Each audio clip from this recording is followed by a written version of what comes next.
दोस्तों नमस्कार। Colonel Ajay C Ajay astro money group first global astro finance digital channel से आपसे मुखातिब होता हूं। आज है 18 अक्टूबर सन 2025।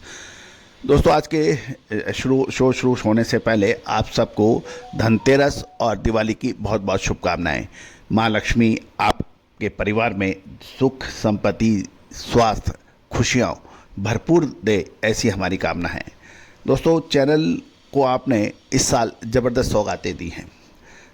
एशिया का नंबर 1 कमोडिटी चैनल, 2 करोड़ से अधिक व्यू और 3 लाख लगभग 15,000 से के आसपास सब्सक्राइबर्स। ये आप लोगों का प्यार है, आशीर्वाद है कि आपने हमें इतना बड़ा मान और सम्मान अंतर्राष्ट्रीय स्तर पर दिलाया। खाद्य तेल हो, मसाले हो, अनाज हो, सोना चांदी हो, कच्चा तेल हो, स्टील हो, मेटल्स हो, इन पर आपने जो हमें सहयोग दिया, हमारे शो देखकर मैं तहे दिल से आपको धन्यवाद कहता हूँ, शुक्रिया अदा करता हूँ। दोस्तों कहा जाता है कि भक्त और भगवान दोनों का ही संबंध होता है। यदि भक्त नहीं आएंगे तो भगवान, और भगवान के बगैर भक्त अधूरे हैं। इसी तरह से आपके ये चैनल आपका भक्त है। आप हमारे चैनल के लिए भगवान हैं। जब तक आप नहीं आएंगे हमारा चैनल ग्रो नहीं करेगा, तरक्की नहीं करेगा। तो आप सभी का बहुत बहुत अभिवादन, बहुत बहुत धन्यवाद, शुक्रिया आपके व आपके परिवार को। खबर निकल के आ रही है कि अमेरिका और चीन के बीच वार्तालाप चालू हो गया है और जैसे ही इस खबर की पुष्टि आई, कॉटन के अंदर तेजी अंतर्राष्ट्रीय बाजारों में देखने को मिली। जानिए रिपोर्ट विस्तार से। दोस्तों खबर निकल के आ रही है कि शुक्रवार को आइस कॉटन की फ्यूचर में तेजी देखी गई। कीमतें एक हफ्ते के उच्चतम स्तर पर पहुंच गई।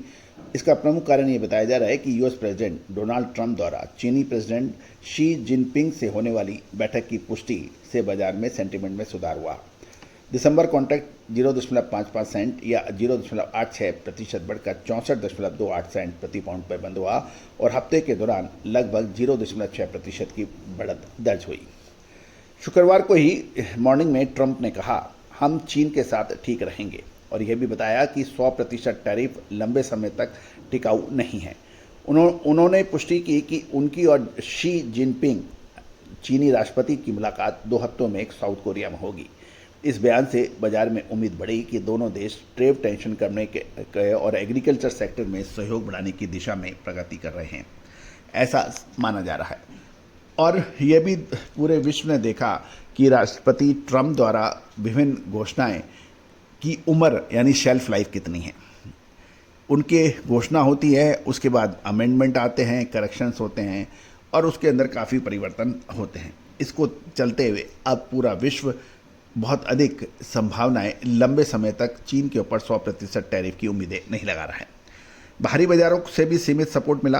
क्रूड ऑयल की कीमत केवल 18 सेंट प्रति बैरल बढ़ी, जबकि यूएस डॉलर इंडेक्स 0.218 डॉलर बढ़कर 98.310 पहुंच गया, जिससे यूएस कॉटन की एक्सपोर्ट कॉम्पिटिटिवनेस पर थोड़ा दबाव देखा गया।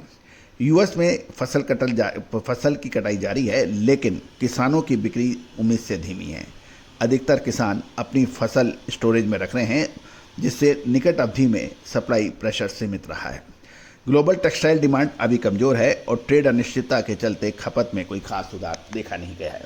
खासकर भारतीय टेक्सटाइल ऑनर्स जो कि एक्सपोर्टर थे अमेरिका को, वह भी परेशानियां झेल रहे हैं। लेकिन भारतीय टेक्सटाइल एक्सपोर्टर्स ने यूरोप और बाकी देशों में संभावनाएं तलाश करनी शुरू कर दी है और स्पेशल डिस्काउंट भी ऑफर कर रहे हैं, जिसका हमने आपको लगातार अपडेट भी दिया है। स्पॉट मार्केट की बात करें तो नीलामी में 155 बेल्स की बिक्री हुई, जिसकी औसत कीमत 63.01 सेंट प्रति पाउंड रही, जो कमज़ोर भौतिक यानी फिजिकल एक्टिविटी दिखा रही है। ये द सीम की खबर है।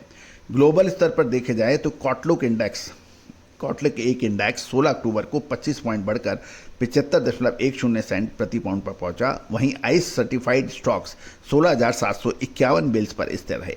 यूएस गवर्नमेंट शटडाउन जारी रहने से यूएसडीए का एडजस्टेड वर्ल्ड प्राइस यानी एडब्ल्यूपी, जिसे एडजस्टेड वर्ल्ड प्राइस कहा जाता है, डेटा अभी तक जारी नहीं हुआ है।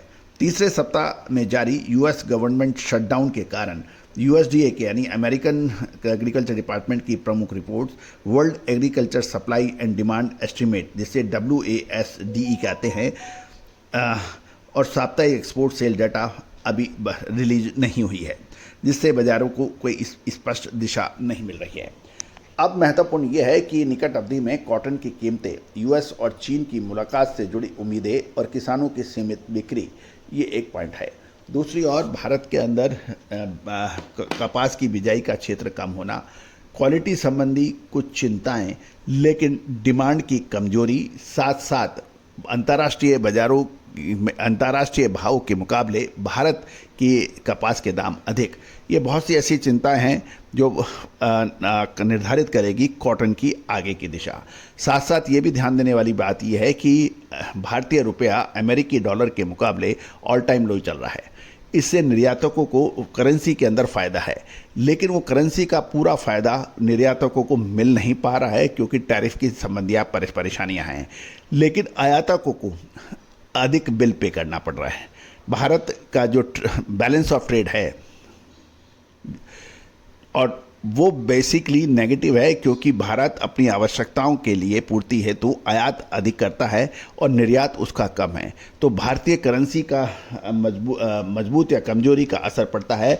यदि भारतीय करेंसी यानी रुपया कमज़ोर होता है